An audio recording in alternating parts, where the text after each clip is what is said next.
how to make TikTok account public. So first of all, what you need to do, you need to go ahead to the App Store and you will need to search for the TikTok app. And what I'm gonna do, I'm gonna just go ahead and make sure that the app is fully updated to the latest version.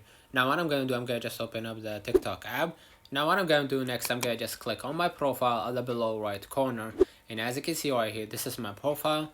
Now what I'm gonna do next, I'm gonna just click the three bars at the top right corner, and as you can see right here, we're gonna see four options. We're gonna just go ahead to the settings and privacy. In the settings and privacy, what I'm gonna do next, I'm gonna just go ahead to the privacy right here, and as you can see, you will see that I actually made my account public.